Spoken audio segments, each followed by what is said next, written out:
السلام عليكم ورحمة الله وبركاته. ازيكم عاملين ايه؟ ان شاء الله يا رب تكونوا بخير.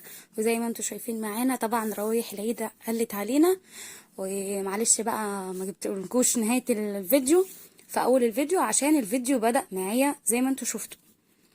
وبس جبت اللسان وسلقته غسلته كويس. طبعا بتبقى الحاجات دي كلها بتبقى فيها زي مزلقه كده، يعني مزلقه كده لازم تتغسل كويس عشان بتبقى مش نضيفه. هي بتبقى كده يعني فيها كده المزلقه ديت، فبغسلها كويس وبغسلها كويس وبنضفها، والنفوس ولحمه الراس وكل حاجه بتبقى زي الفل. واحطها في الحله هتغلي غلوه معايا، وارش عليها رشه فلفل اسمر، احط اللسان واحط معاه كمان الميه. انا حطاها في الكتل، يعني دي الحاجه الوحيده اللي انا ممكن اعمل مثلا اللحمه بالطريقه دي مشوحهاش. ممكن اللحمه اسلقها بطريقه عاديه، اغلي الميه واحطها، ماشي تمام مفيش مشكله، بس بتعمل ريم فنضطر نشيله كله.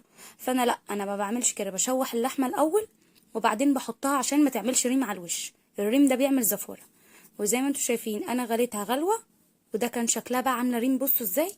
طبعا انا غليت الميه وحطيتها في الحله، ونزلت بقى بالحاجه بتاعتي اللي انا هسلقها. طبعا هي كانت زي ما انتم شايفين كده مش حلوه الميه بتاعتها. استغنيت عنها، غسلت الحله وحطيت ميه نظيفه، وحطيت الميه هنا قليله عشان انا حاطه ميه من الكتل.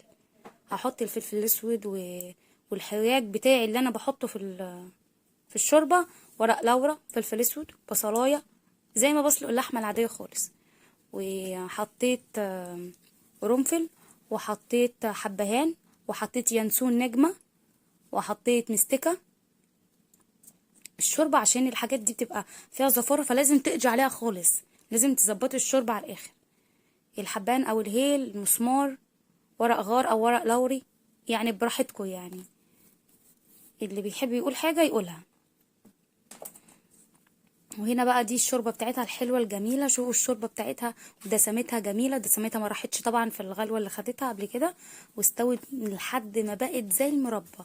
طبعا لسه بدري طبعا على العيد، فانا بعمل ايه بقى؟ شايفين الجلد الابيض ده، القشر الابيض ده بقشره بخرطه حلق، وبحطه في اكياس وادخله على الفريزر على طول، بيكون حلو وسهل.